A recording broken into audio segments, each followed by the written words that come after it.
오늘 전 여러분과 함께 스가랴 3장 1절로 5절의 말씀을 가지고 고난의 축복이라는 제목으로 함께 말씀의 은혜를 나누기 원합니다. 제목을 한번 크게 따라해 주시기 바랍니다. 고난의 축복, 고난의 축복.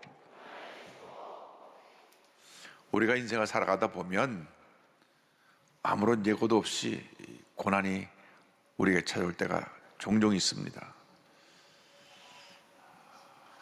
지난 3년 동안 우리가 코로나19라고 하는 고난을 맞아서 큰 고통을 겪었습니다. 경제적으로 어려움을 당하고 또 이 코로나19 전염병에 걸려서 일주씩 격리되어 어떤 분들은 또 그 전염병 후유증으로 몇 달씩 고생을 하면서 힘든 시간을 보냈습니다. 그러나 우리 영적으로 볼 때 이 고난이라고 하는 것은 변장된 축복인 것입니다. 코로나19를 통과하면서 우리나라 질병 예방 시스템이 또 완전히 구축되었고 또 온 국민이 마스크를 하고 손을 자주 씻는 습관을 통해서 감기도 걸리지 않게 되었고 또 위생관리도 철저하게 된 것을 보면 결국 우리에게 힘든 시간을 보냈지만 유익을 가져다 준 것입니다. 고난은 결국 우리에게 유익을 가져다 줍니다. 믿지 않는 사람들은 어려움 당할 때 낙심하고 좌절하지만은 우리 예수 믿는 사람들은 고난 가운데 감사하고 주님을 찬양하게 되고 주님께 더 가까이 나가게 되는 것입니다. 고난은 우리의 믿음을 성숙하게 만듭니다. 더 믿음이 깊어지게 하고 고난을 통해서 사람을 의지하지 않고 하나님을 의지하는 법을 배우게 하는 것입니다. 어려움 당할 때 여러분 사람을 찾아다니지 말고 하나님께 엎드려 기도하시기 바랍니다. 어려움 당할 때 내 자신의 문제가 무엇인지를 살펴보고 스스로 하나님 앞에 회개하고 하나님 기뻐하시는 모습으로 자신을 변화시킬 때 하나님께서 큰 은혜로 함께해 주실 것입니다. 그래서 우리가 고난을 당할 때 고난 후에다고 주님의 축복을 바라보면서 참고 견디고 인내하면서 모든 어려움을 헤쳐나가는 주님의 귀한 백성들이 다 되시기를 바랍니다. 할렐루야. 오늘 말씀은 특별히 스가랴 선지자가 환상 가운데서 하늘나라의 법정을 보고 기록한 말씀입니다. 이 성경은 하나님의 종 대제사장 여호수아가 사탄으로부터 공격받는 장면을 보여주고 있습니다. 먼저 하나님의 종 여호수아를 대적하는 사탄에 대해서 말씀을 나눕니다. 스가랴 3장 1절입니다. 대제사장 여호수아는 야훼 천사 앞에 섰고 사탄은 그의 오른쪽에 서서 그를 대적하는 것을 야훼께서 내게 보이시니라. 여기 대제사장은 우리 이스라엘 정복 때 모세 후계자로 세운 그 여호수아와 이름은 같지만 이것은 바벨론의 포로 끌려갔을 때에 그때 대제사장직을 맡고 있던 여호수아를 말합니다. 그런데 이 대제사장 여호수아가 하늘 법정에 하나님의 천사 앞에 서 있는데 사탄이 그의 옆에서 그를 대적하고 참수했습니다. 계속 대제사장 여호수아를 공격했습니다. 사탄은 원래 참수하는 존재입니다. 사탄은 하나님의 의로운 백성을 늘 참수합니다. 우리가 잘 아는 대로 욥이라고 하는 하나님의 사람이 사탄으로부터 참소를 받았습니다.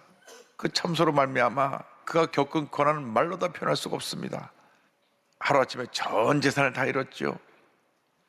7남 3녀 전 자녀를 다 잃었죠. 사탄의 참소로 말미암아 몸의 건강이 빼앗겨서 온몸에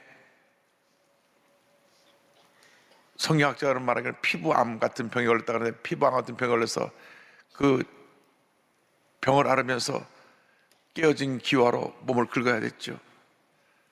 그것을 본 부인이 견뎌 못해서 하나님을 저주하고 죽으라고 떠나갔죠. 갖고 오던 친구들이 와서 너 무슨 죄를 졌냐고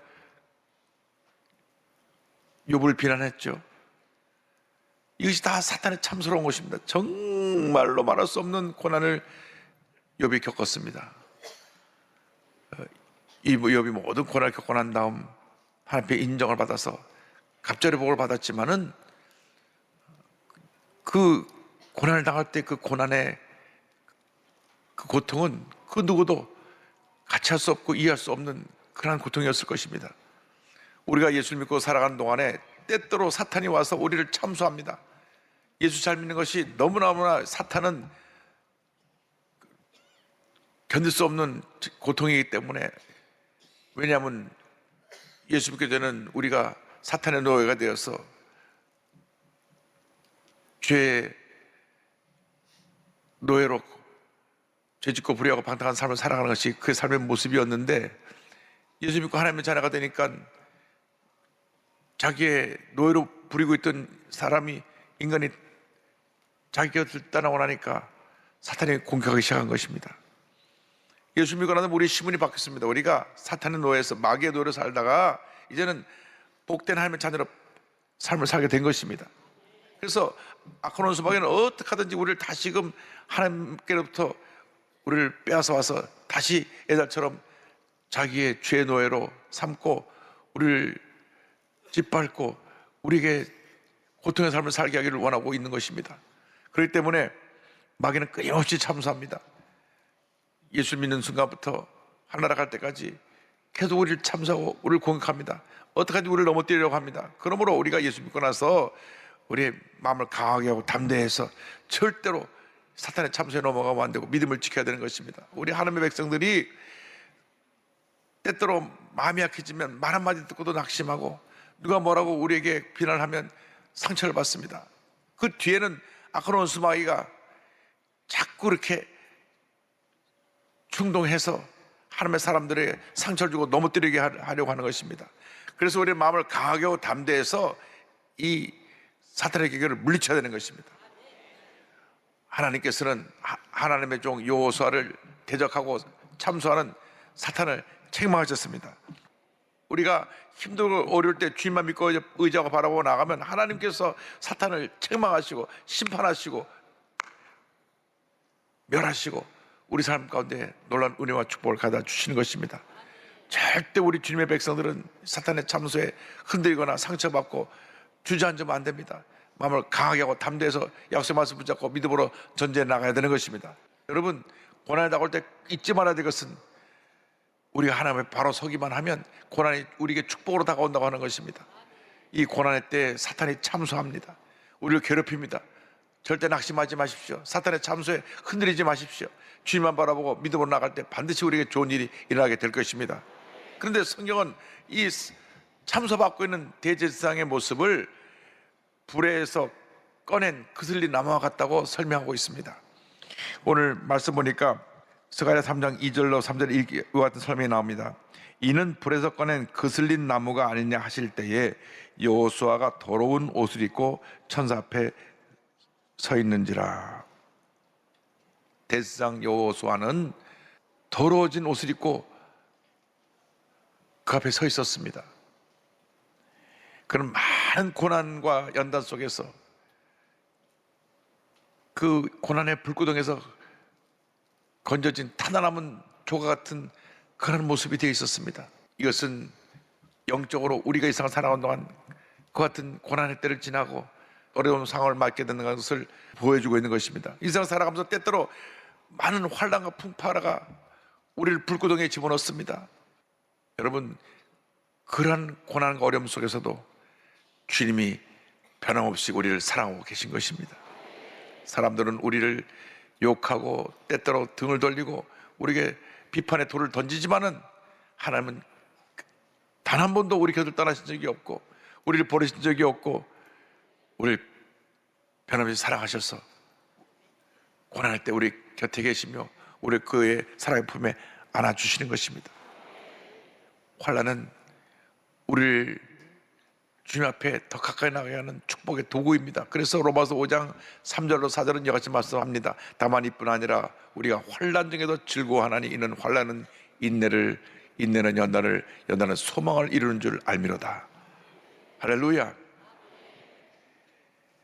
환난 가운데 즐거워한다는 말은 환난의 고통 가운데 마음의 평안함을 가지고 주님을 바라보며 믿음으로 나간다는 것을 말씀하고 있습니다. 여러분, 우리는 잘할 것이 아무것도 없습니다.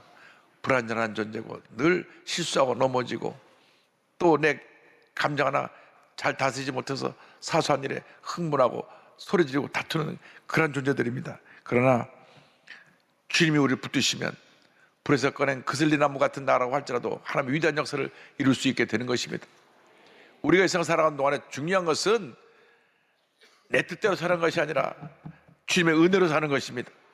내 뜻대로 살아가면 실수할 수밖에 없고 넘어질 수밖에 없고 좌절할 수밖에 없지만 하나님의 뜻대로 살아가면 하나님의 은혜가 임하고 치료가 임하고 회복이 임하고 하나님의 능력이 임해서 요한의 세례같이 위대한 하나님의 사람으로 쓰임을 받을 수 있게 되는 것입니다. 이렇게 불에서 꺼낸 그슬리나무 같은 요한의 세례를 사용하신 하나님이 우리를 사용하고 계십니다. 오늘 성경 말씀 보니까 그슬리나무 같이 된 요호수아에게 하나님이 아름다운 옷을 입히시고 정결한 관을 씌우신 것을 알 수 있습니다. 스가랴 3장 4절 5절은 설명합니다. 야훼께서 자기 앞에 선자들에게 명령하사 그 더러운 옷을 벗기라 하시고 또 여호수아에게 이르시되 내가 내 죄악을 제거하여 버렸으니 내게 아름다운 옷을 입히리라 하시기로 내가 말하되 정결한 관을 그의 머리에 씌우소서 하매 곧 정결한 관을 그 머리에 씌우며 옷을 입히고 야훼의 천사는 곁에 섰더라.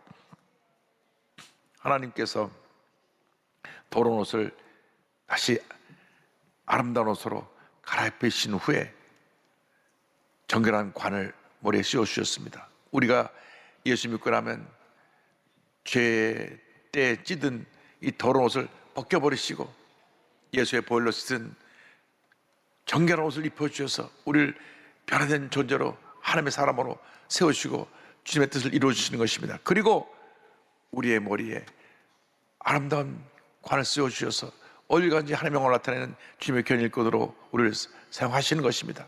우리가 하나님 앞에 나올 때 가장 중요한 것은 하나님과 나와의 관계인데 우리의 죄를 늘 예수의 보혈로서 정결함 받고 새롭게 변화받아 위대한 하나님의 사람으로 쓰임받게 되기를 간절히 소원합니다.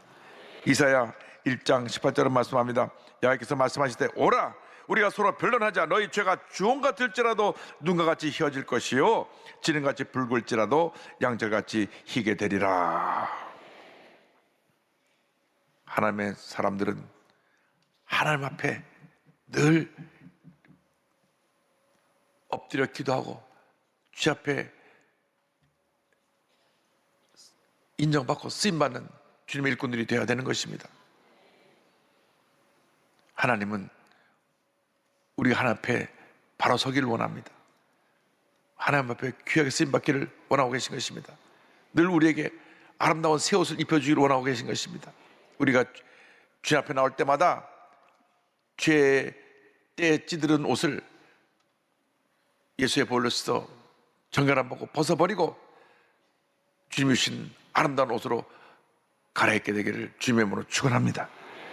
그럼 하나님께서 우리에게 은혜의 옷을 입혀주시고 구원의 옷을 입혀주시고 우리에게 축복의 면류관을 씌워주실 것입니다. 이사야 61장 10절은 말씀합니다.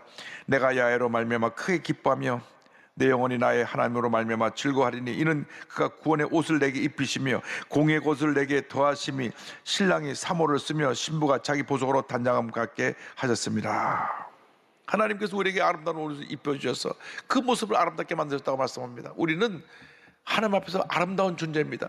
귀한 존재입니다. 복받은 존재입니다. 세상 사람이 나에게 뭐라 하는 게 중요한 것이 아무것도 아닙니다. 사람들의 말을 듣고 흔들리고 상처받는 것은 예수 믿지 않은 사람들의 모습이고 예수를 잘 믿는 사람들은 주님의 음성에만 귀를 기울이고 주의 앞에 인정받고 쓰임받기를 원하는 주님의 백성이라는 것을 잊지 않게 되기를 바랍니다.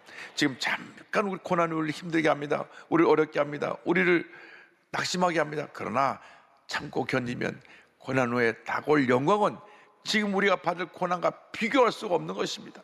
그래서 로마서 8장 18절은 이와 같이 말씀합니다.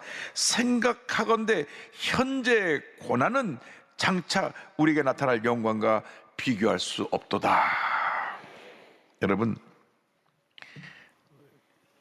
우리는 주님 앞에 매우 귀한 존재인 것입니다. 소중한 존재입니다. 사랑받는 존재입니다. 우리의 모습이 비록 불에서 꺼낸 그슬리나무 같은 그런 모습이었다고 할지라도 하나님께서 우리를 우리를 택하셔서 아름다운 옷을 입혀주시고 우리의 머리에 면류관을 씌워주시고 위대한 역사를 이루게 만들어주셔서 고난이 변하여 축복이 되고 하나님의 은혜와 영광인 모습으로 우리에게 하나님께서 채워주시고 복을 줄 줄로 믿습니다. 우리 예수 믿는 사람들은 그래서 현재의 고난에 갇혀서 낙심하는 자들이 아니라 고난 후에 다가올 축복의 미래를 바라보며 믿음으로 전쟁에 나가는 사람들인 것입니다. 그러한 꿈을 꾸고 믿음으로 나가는 여러분 모두가 되기를 주님의 이름으로 축원합니다. 얼마 전에 청가신 강영호 박사님의 사모님 되신 서건옥 여사님이 저희 교회를 방문해서 저와 함께 말씀을 나눈 적이 있습니다. 여러분 잘 아신 대로 우리 강영호 박사님은 중학교 때 축구공을 맞아서 눈이 멀게 되었고, 그런 말미암아 어머니가 충격을 받고 돌아가셔서 졸지에 고아가 됩니다. 그때 누나가 그의 손을 붙잡고 대두동 천막교를 찾아갑니다. 소문에 대종에 가면 순복음교회 병을 고치는 죄종이 있다는 얘기를 듣고 그것을 찾아갔습니다. 우리 조영기 전도사님 시절입니다. 조영기 목사님께서 나중에 그 말씀을 하시더라고요. 그때 만났던 얘기를 말씀하시는데, 어느 날 웬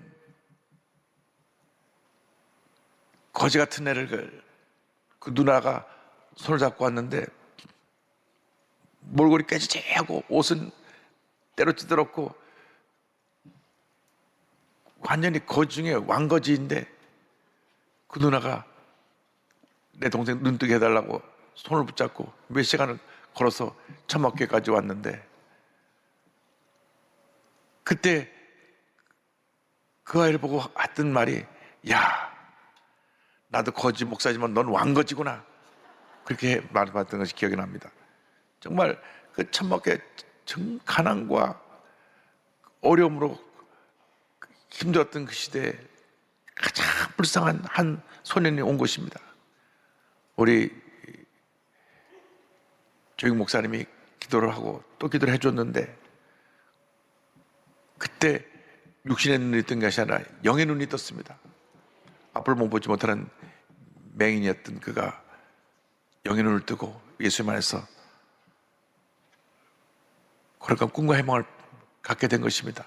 그래서 이 고아, 이 강영호가 하나님의 가운데 미국 가서 박사를 받고 난 다음 한국인 최초로 미국 백악관 차관보 자리에 올라서 7년 동안 그 미국 장애인 전체를 책임 맡아 지는 장애인 정책 책임자로서 일을 했고, 그 위치에서 그 일을 하도록 모든 것을 도왔던 분이 이 서건옥 여사입니다. 서건옥 여사는 1942년에 무남동녀로 태어나서 서울 사대부고를 졸업하고 숙명여대 교육과를 졸업합니다.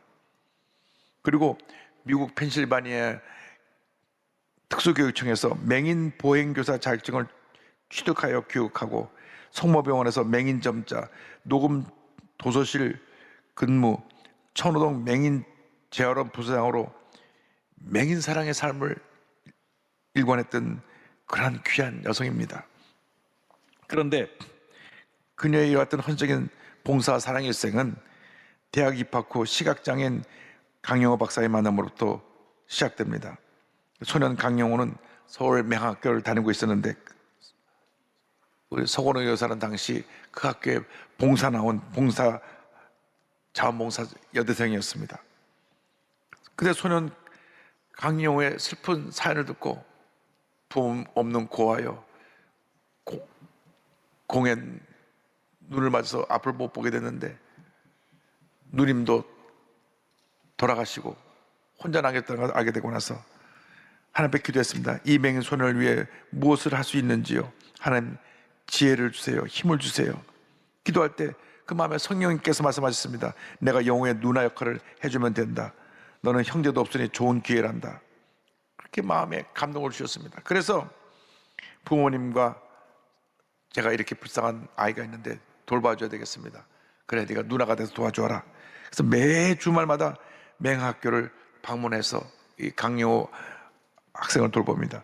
6년간을 친남매처럼 지나는 가운데 나이가 들면서 사랑이 싹트고, 이 강영호 박사가 연대를 졸업하고 난 다음 미국에 유학을 가게 될 때 결혼해서 미국에 유학을 갑니다. 그래서 한국인 최초로 시각장애인 박사학위를 취득하고 미국 백악관 국가장애위원회 정책 차관보를 역임했고, 유엔 세계장애위원회 부의장 겸 루즈벨트 대상 고문을 역임하면서 세계장애인 복지 향상을 위해 헌신한 하나님의 귀한 종이 되었습니다. 그런데 2012년 몸의 상태가 안 좋아서 병원 와서 확인해 보니까 췌장암입니다. 의사가 앞으로 2달 정도밖에 살 날이 남지 않았다고 얘기를 해 주었습니다. 그때 언제나 나의 어둠을 밝혀주는 촛불이라고 부르던 아내에게 마지막으로 편지를 남깁니다. 사랑합니다. 사랑합니다. 사랑합니다. 그리고 고마웠습니다. 이렇게 평생 동안 자기를 도왔던 아내에게 사랑의 편지를 남기고 2012년 68세로 그 삶을 마감하고 하나님의 품에 안겼습니다. 남편이 죽고 난 다음 서건욱 여사는 강영호 장학재단을 만들어서 시각장애 학생을 위한 장학사업을 계속 펼쳐나가고 있습니다. 2 아들을 잘 양육해서 큰아들 강진석은 하버드 대학을 나와서 조지타운대 안과 교수로서 미국 안과협회 회장도 하고, 남미 온두라스의 의료 선교 안과병원을 세워서 그 귀한 사역을 이어가고 있습니다. 둘째 아들 강진영은 오바마 전 대통령의 선임 입법 보좌관을 거쳐서 지금은 올바른 재판을 하자고 하는 사립기관의 국장직을 맡고 있습니다. 이렇게 80평생 살아온 서건우 여사의 삶에 대한 그 공을 기리면서 적자 인도상, 미 오바마 대통령 봉사상, 한민문화재단의 장한 어머니상, 자랑스러운 한인 미주상 등 많은 상을 수상하기도 했습니다. 작년에 강영호 박사 10주기 추모 기념과 더불어서 자전적 에세이를 출간합니다. 그 책에 이런 글이 남겨져 있습니다. 나는 남편이 맹인이기 때문에 불행하다고 생각해 본 적이 한 번도 없었습니다. 나의 인생을 180도로 돌려준 만남의 인연은 하나님의 인도하심이었으며 축복이었습니다. 시력을 잃고 고아가 된 서울의 맹학교 학생, 중학교 교복을 입은 맹인 소년 강영호와의 만남과 만 50년을 함께한 삶은 정말 행복했습니다. 하나님을 사랑하는 자, 그의 뜻대로 부르심을 입은 자들에게는 모든 것이 합력과 선을 이루느니라. 그 말씀대로 순종하여 넘치는 축복을 받았음을 간증합니다. 저에게 서건옥 주만 따라간 삶, 이 책을 남기고 가셨는데요, 제가 이 책을 읽으면서 너무나 많은 감동을 받았습니다. 어떤 고난이 다가와도 기뻐하고 감사하고 고난에 다가올 축복을 바라며 나가는 여러분 모두가 되길 바랍니다. 여러분 지금 어떤 힘들고 어려운 상황을 살고 있다고 할지라도 여러분 고난에 다가올 영광스러운 미래를 바라보면서 모든 고난을 해치고 이겨나가서 위대한 하나님의 역사를 이루는 하나님의 귀한 종들이 다 되기를 바랍니다. 이 서건옥 여사가 희망이 없고 앞을 못 보는 강영호 소년을 택해서 위대한 하나님의 사람으로 세웠던 것처럼, 그리고 그 사역을 이어나가고 있는 것처럼 여러분 고난은 우리에게 축복을 갖다 주는 것입니다. 변장된 축복이라는 것을 잊지 마시고 여러분 고난에 다가올 위대한 하나님의 축복을 바라보면서 믿음으로 전진 또 전진나간 여러분 모두가 되기를 주님의 이름으로 축원합니다. 거룩한 꿈을 꾸고 믿음으로 전진나간 여러분 되시기를 간절히 소원합니다.